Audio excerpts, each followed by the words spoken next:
விஜய்க்கு மட்டுமல்ல, நயன்தாராவுக்கும் வடிவேலுக்கும் கூட அதிக அளவில் கூட்டம் வரும். அதே நேரம் விஜய் நாக்கை அடக்கி பேச வேண்டும் என அதிமுக முன்னாள் அமைச்சர் செல்லூர் ராஜு காட்டமாக பதிலளித்துள்ளார். தமிழக வெற்றி கழக தலைவர் விஜய் சமீபத்தில் மக்கள் சந்திப்பு நிகழ்ச்சியின் போது அதிமுக என்ற கட்சி தேர்தல் களத்திலேயே இல்லை என தெரிவித்திருந்தார். அதனாலதான் எதிரிகள் யாருன்னு சொல்லிட்டு களத்துக்கு வந்திருக்கிறோம். அதனால அவங்கள மட்டும் தான் எதிர்ப்போம். அதுவும் அந்த எதிரிகள் யாரு இப்போ இங்க 2026 சட்டமன்ற தேர்தலில் களத்தில் இருக்கிறாங்களோ அவங்கள மட்டும் தான் எதிர்ப்போம். சும்மா களத்திலே இல்லாதவங்களையும், களத்துக்கும் அவங்களுக்கும் சம்பந்தமே இல்லாதவங்களையும் எதிர்க்கிற ஐடியாலாம் இல்ல பாஸ்.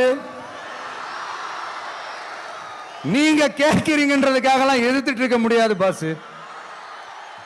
எங்களுக்கு நிறைய வேலை இருக்குது.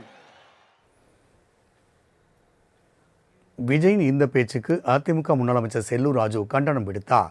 மதுரை மேற்கு மாவட்ட தொகுதியில் நகர்ப்புற ஆரம்ப சுகாதார நிலைய கட்டடத்தின் பூமி பூஜை நிகழ்ச்சி நடைபெற்றது. இதில் பங்கேற்ற செல்லூர் ராஜு விஜயின் ஆதரவால் இதுவரை வெற்றி பெற்ற கட்சி உண்டா என கேள்வி எழுப்பினார். ஏதோ மற்ற நடிகரை விட கொஞ்சம் கூட்டம் கூடுகிறது என்பதற்காக நேற்று வந்த விஜய்க்கு பதில் சொல்ல வேண்டிய அவசியம் இல்லை என கூறிய அவர், விஜய் விட வடிவேலு நயன்தாரா வந்தால் கூட கூட்டம் கூடும் என கூறினார். யார் சொல்லுவ, நேற்று வந்த இவர் விஜய்க்கெல்லாம் நான் பதில் சொல்ல வேண்டிய அவசியம் இல்லை. அவர் கூட்டம் கூடுதுன்றக்காக இவரை காட்டிலும் நம்ம வடிவேலை கூட்டிகிட்டு போய் கூட்டம் நடத்துங்க. என்ன கூட்டம்? நயன்தாரா கூட்டிகிட்டு போங்க. நயன்தாரா கூட்டிகிட்டு போய் நாளைக்கு புரபகண்டா பண்ண சொல்லுங்கள். கூட்டம் கூடத்தான் செய்யும், எல்லாரும் பார்க்கத்தான் செய்வாங்க. நடிகர்னா கூட்டம் கூடும். நடிகருக்கு அது இன்னைக்கு அவங்களுக்கு ரசிகர் இருப்பாங்க, இவருக்குன்னா கூடுதலான ரசிகர் இருக்கலாம். எம்ஜிஆர் தனது ரத்தத்தை வியர்வையாக்கி உழைத்து கிடைத்த பணத்தில் மக்களுக்கு நல்லது செய்தவர். பேரறிஞர் அண்ணா தலைமையிலான திமுக வெற்றிக்கு எம்ஜிஆர் காரணமானதாகவும் பின்னர் தனி கட்சி தொடங்கி சாதனை படைத்ததாகவும் கூறினார். குறிப்பாக உடல்நலக் குறைவு காரணமாக வெளிநாட்டில் சிகிச்சை பெற்ற போது படுத்துக்கொண்டே கட்சி ஜெயிக்க வைத்தவர் என புகழாரம் சூட்டினார்.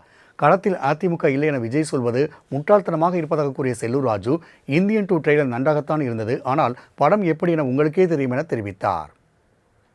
பொதுவாக எங்கள் கட்சியை பற்றி யாரும் நாங்கள் களத்தில் இல்லைன்னு சொல்கிறதெல்லாம் அது முட்டாள்தனத்துலேயும் முட்டாள்தனம். அந்த எங்கள் களத்தில் இல்லைன்னு சொல்கிறது, நாங்கள் களத்தில் இல்லைன்னு எல்லாமே நல்லா தாங்க. ட்ரெய்லர் பார்த்தீங்கன்னா இந்தியன் படம் 2 படத்தை பாருங்கள், என்ன விளம்பரம் என்ன மாதிரி இருந்துச்சு. மக்கள் என்ன நினச்சாங்க? எல்லாரும் எம்ஜிஆராக மாற முடியாது.